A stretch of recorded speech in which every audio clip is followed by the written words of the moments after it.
예, 안녕하세요. 반갑습니다. 실업스토어 개발그룹의 정찬명 매니저라고 합니다.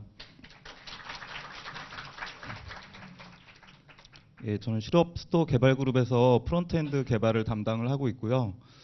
발표를 하게 된 계기는 사실 얼마 전에 그 리드미 블로그에다가 반응형 웹 기술 이해라는 글을 썼었어요. 글을 요청을 해주셔가지고 머리를 쥐어짜서 간신히 글을 썼는데 이게 아이러니하게도 좋아요가 거의 한 3,000개 가까이 찍혔더라고요. 예.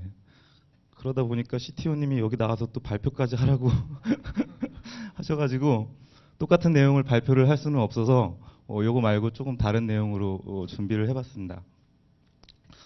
3,000개가 아직 안 됐거든요. 한 50개 더 필요해요. 좋아요가. 보시고 내용이 마음에 드시면 좋아요 눌러주시면 고맙겠습니다. 제가 준비한 주제는 이제 고밀도 해상도를 위한 이미지 처리 기법이라는 건데요. 그 모바일 영역뿐만 아니라 태블릿이나 데스크탑 영역에서도 고밀도 디스플레이가 증가함에 따라서 이에 대응할 수 있는 고해상도 이미지 처리 기법 또한 관심을 가질 필요가 생겼음. 그래서 이런 주제를 선정을 해보았습니다. 여러분들 레티나 디스플레이라는 용어를 많이들 아실 거예요. 애플이 아이폰 4에다가 이제 고해상도 LCD를 적용하면서 활용했던 마케팅 용어거든요. 근데 이제 망막이 구분할 수 없을 정도로 1인치당 점이 300개 이상 찍히면 망막이 그 화소를 구분할 수 없다고 해요. 그래서 애플에서 이걸 이제 레티나 디스플레이다 라고 선전을 하면서 마케팅 용어로 사용을 했는데 지금에 이르러서는 뭐 삼성이나 LG 등 상당수 경쟁사 제품군이 레티나 수준의 디스플레이를 다 제공을 합니다. 예. 그래서 현재는 거의 아이폰과 동일하거나 오히려 더 높은 해상도를 많이 가지고 있습니다. 그래서 마케팅 용어로서의 가치는 떨어지는 추세인데 여전히 고해상도 디스플레이 언급할 때 대명사처럼 쓰이기도 하고요. 차라리 고해상도 디스플레이라고 길게 말하는 것보다 그냥 레티나 디스플레이라고 말을 하는 경우가 더 많습니다. 근데 이 레티나 디스플레이가 기존의 1픽셀은 사각형 점 하나라는 그 전통적인 픽셀 개념을 파괴를 했습니다. 그래서 픽셀 정의는 더 혼란스러워졌는데요. 이게 뭐가 문제냐면 그 픽셀은 더 이상 디지털 화면을 구성하는 가장 작은 점이라고 말을 할 수가 없게 되었습니다. 레티나 디스플레이가 나오기 이전에는 보시다시피 왼쪽 화면과 같이 디스플레이 1픽셀은 그 CSS 1픽셀과 동일을 했어요. 근데 지금 오른쪽에 보시는 화면은 뭐냐면 이게 레티나 디스플레이인데 기존의 1픽셀 CSS 1픽셀을 점 4개로 표현을 하게 됐습니다. 더 작은 화소로 표현을 하게 돼서 픽셀이라고 하면 그냥 단순히 픽셀이 아니라 물리 픽셀과 논리 픽셀로 나뉘어지게 됐어요. 그래서 여기 화면에 보시는 이 작은 점 하나는 물리 픽셀입니다. 실제로 가장 작게 표현할 수 있는 점 하나고요. 이 논리 픽셀이라는 것은 뭐냐면 CSS에서 픽셀이라고 정의하는 것이에요. 그래서 CSS에서 픽셀이라고 정의하는 것은 가장 작은 단위가 이건데 그 CSS 1픽셀을 물리 픽셀이 4픽셀로 표현을 하는 것이죠. 그래서 픽셀 얘기하면 이제는 물리 픽셀인지 논리 픽셀을 얘기하는 건지 구분해서 확실하게 이야기를 할 필요가 생기게 되었습니다. 방금 설명드린 내용이고요. 그래서 그럼 아이폰 4는 몇 픽셀인가 라고 물어볼 때 보통 그 단말 마케팅하는 그 웹페이지에 가보면 640에 960이라고 아이폰 4의 해상도를 표시를 하고 있는데 실제로 디바이스 픽셀은 그렇지만 논리 픽셀, CSS 픽셀은 320에 480입니다. 예. 이렇게 해서 픽셀의 개념이 약간 혼란스럽게 되었죠. 자, 그럼 레티나 디스플레이는 무엇이 문제인가? 레티나 디스플레이가 사실은 CSS 1픽셀을 물리 픽셀 1픽셀에 그대로 매핑을 시키면 사실 굉장히 웹페이지가 줌 아웃되는 현상이 발생합니다. 굉장히 작아 보일 거예요. 예. 근데 강제로 CSS 픽셀을 늘려서 1픽셀을 4픽셀로 표현을 하다 보니까 뭔가 그 고무장갑을 잡아 느리듯이 이런 식으로 표현을 하다 보니까 그 안티 알리어싱이라는 효과를 브라우저에서 자동으로 입히게 되는데요. 원래는 이랬던 픽셀이 이렇게 되는 거죠. 예, 경계면을 약간 디더링, 뭉개는 효과가 발생하는데 그래서 일반 해상도에서 제작된 그 비트맵 이미지가 레티나 디스플레이에서는 이런 식으로 보이는 겁니다. 언뜻 보면 이 방식이 맞고 자연스러워 보일 것 같은데 실제로는 어떤 현상이 발생을 하냐면 미리 보여드리면 뭐 이런 현상이 발생해요. 이렇게 뭉개지는 거죠. 지금 여기 이미지를 보시면 여기에 있는 공, 여기 있는 공, 여기 있는 공, 다 약간 그 아웃라인 처리가 다르다는 것을 확인을 할 수가 있는데요. 레티나 디스플레이에서 이렇게 보입니다. 이미지가. 예. 이런 문제가 발생을 합니다.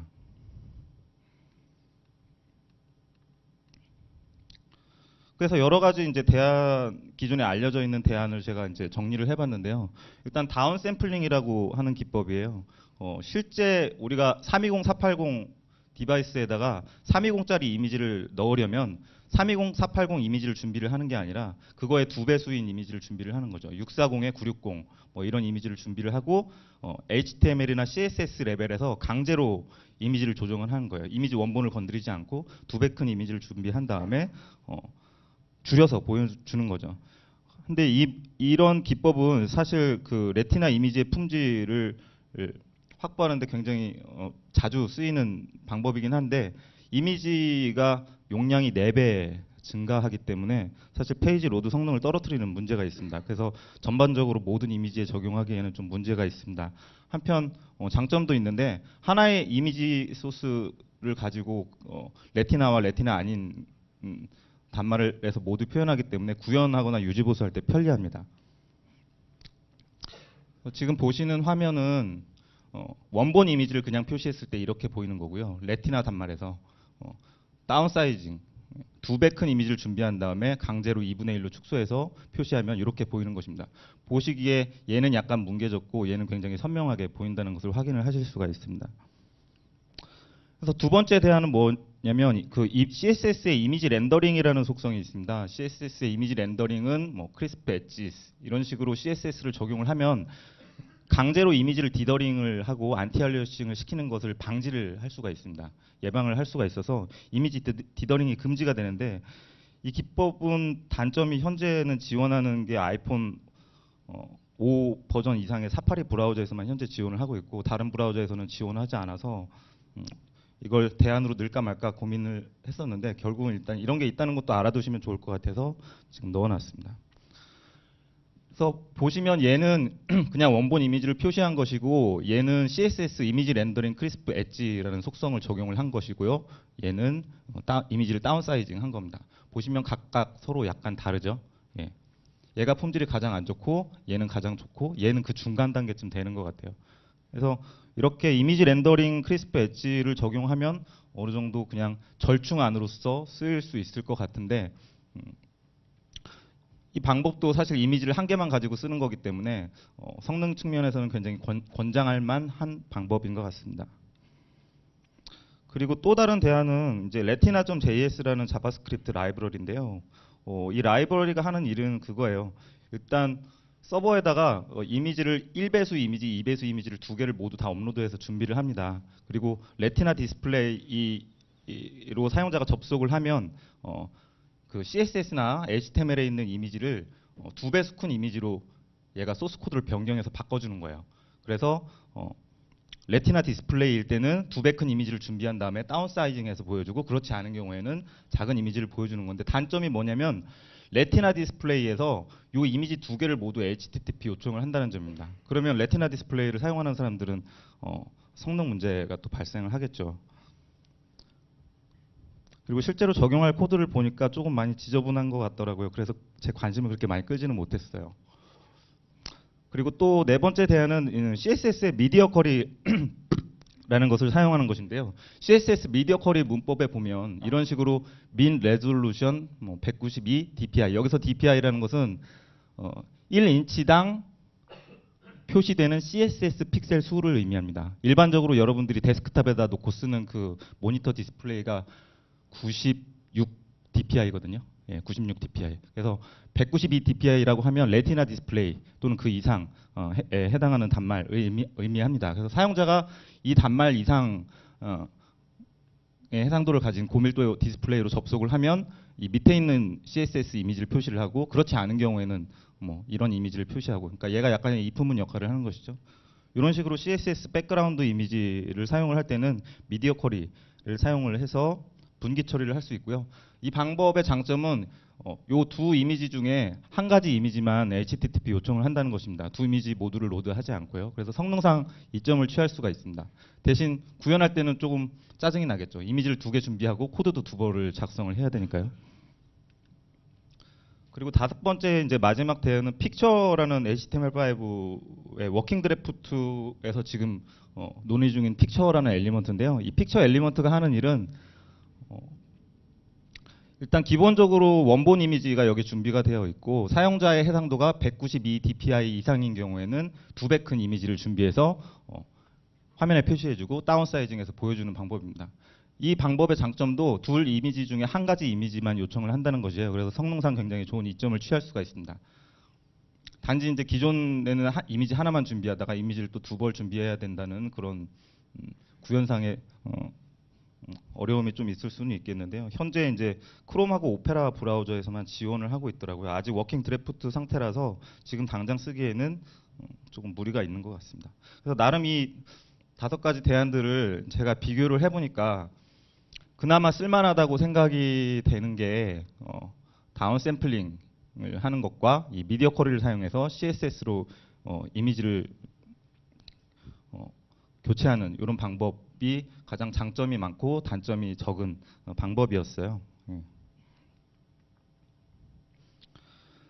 그래서 현존하는 대안에 대해서 이제 고찰을 해보면 현존하는 모바일 단말의 평균 DPR은 1.9 수준입니다. 이게 무슨 얘기냐면 자바스크립트에서 디바이스 픽셀 레시티오라는 이제 속성이 있는데 그걸 가지고 사용자 단말의 DPR이 몇인지 이제 검사를 할 수가 있는데